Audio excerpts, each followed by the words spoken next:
Hello, my name is Sharon Rasmussen. I'm the Director of Child Care and Nutrition in Ivanhoe, Minnesota, or CCNI. Welcome to this presentation of the Child and Adult Care Food Program. We hope you will achieve a greater understanding and appreciation of this program once you see the benefits it offers. So, what is the Child and Adult Care Food Program? The United States government, through the Department of Agriculture, developed this program. We have regional offices set up throughout the nation, and our direct liaison is the Minnesota Department of Education Food and Nutrition Service. How did it start?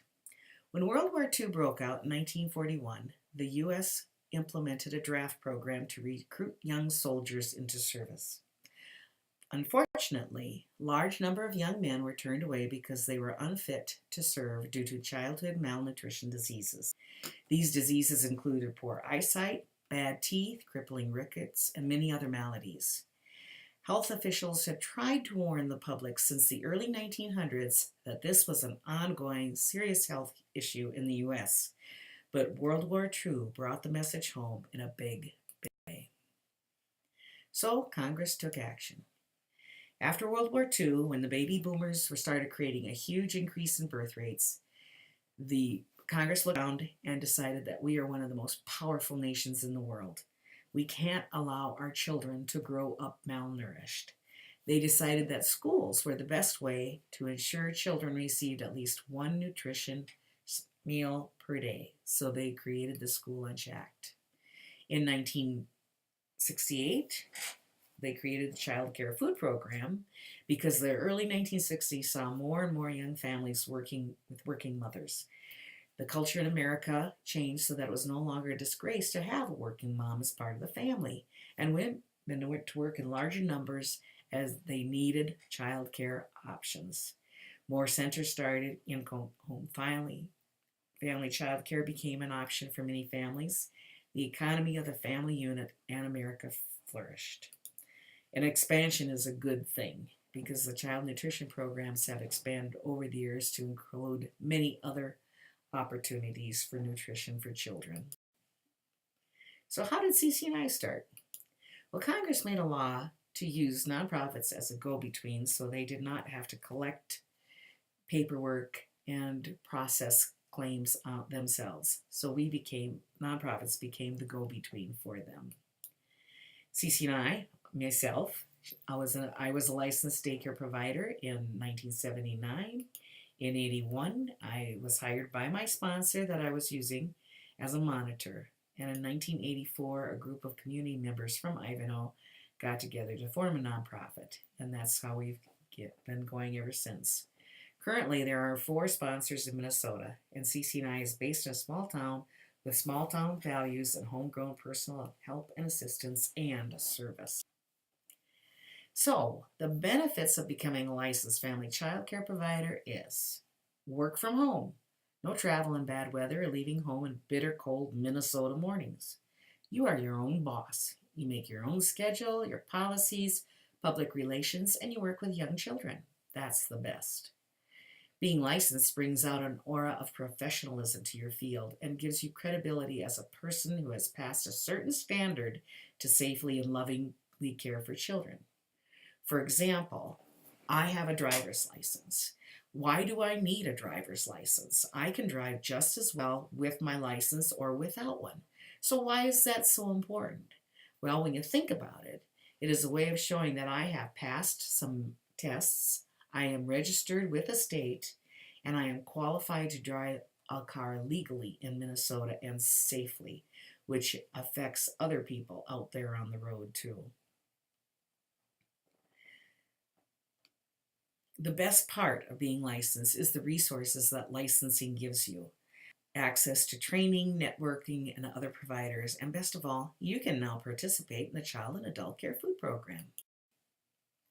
How to receive the benefits? Well, our CCNI Regional Director will enroll you in the program.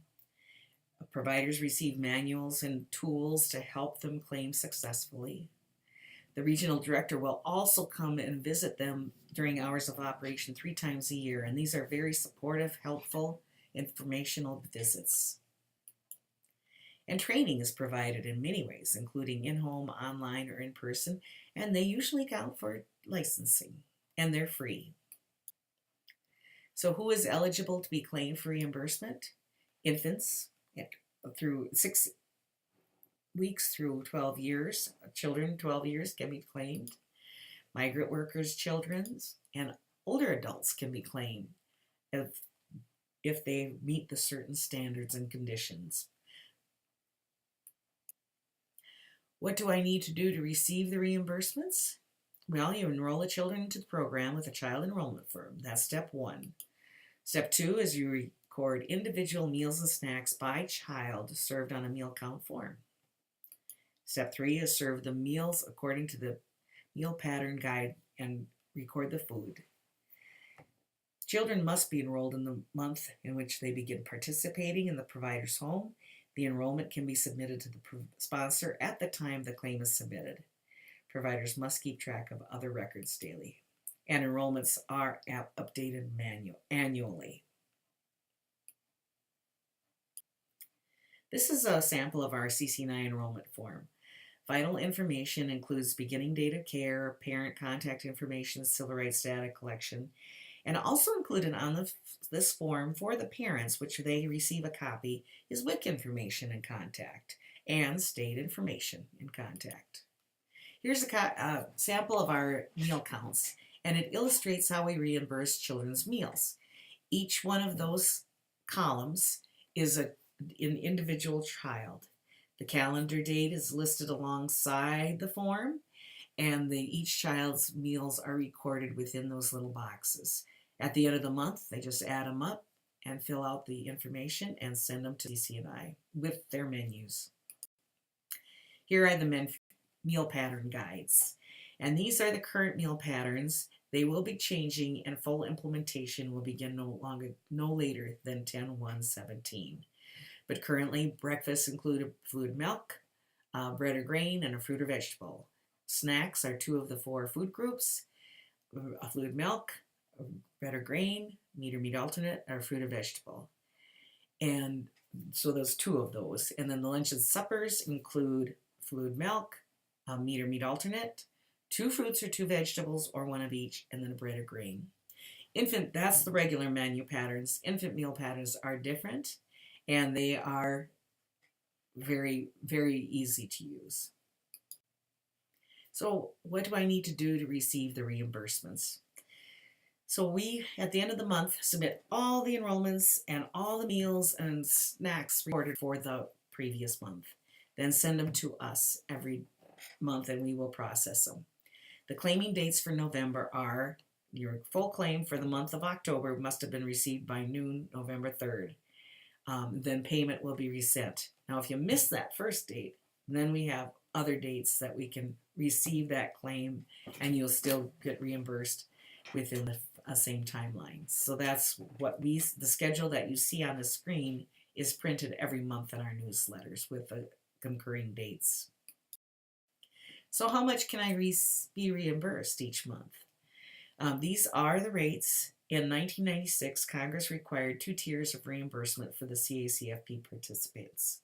The higher rates apply to providers who live in lower income areas by census or school data, and the lower rates apply to providers who live in higher income areas by school or census data. A provider can apply for the higher rates if they live in the higher income area, but they will need to fill out a household income statement form. And if the provider still does not qualify for the higher income reimbursement rates, she or he can request the parents to fill out the household income application and send it to us at CC&I. In that case, they could be receiving a mixture of high Tier 1 rate meals and Tier 2 rate meals. So it can get a little bit complicated, but we keep it simple. So what does that mean in dollars and cents? Here, and this adds up, which is on our website. You can go through and plug in the numbers in the different tiers to see about how much a person could get each day or month or annually. The check, as you can see, it really does help. So what's so nutritious? Meal pattern guides are incorporate the whole grains, limited sugar consumption, encouragement of fresh fruits and vegetables, all these things. New meal pattern guidelines are going to be introduced this year and will completely be transitioned by October 1st, 2017. The new choices are for meat and infant feeding requirements, but also we strive to serve the best. We also will give you great help and ideas and encourage great nutrition. This is free money. This is important to be licensed. You providers who are licensed are mandated to follow the same requirements, whether or not they're on the food program, and record meals and snacks to show a deduction for meals on their taxes. So as long as one is making the effort to do that, submit that paperwork and get a reimbursement. Put that money into a savings account and use it at the end of the year for a trip. Finally, I would like to also mention that CCNI offers a grant of up to $300 that will help offset the cost of initial licensing, first time only, and that will help pay for the licensing, the background check, fire marshal fees. It also helps pay for items required for licensing, such as smoke detectors, fire extinguishers, pre-licensing training. If a provider qualifies by income, she or he can request this grant to help start up. Finally, we hope you've enjoyed this presentation. If you do have questions, please go to our website and contact us through our Contact Us button and send us an email and tell us what you think. Thank you for your time and for watching this slide presentation.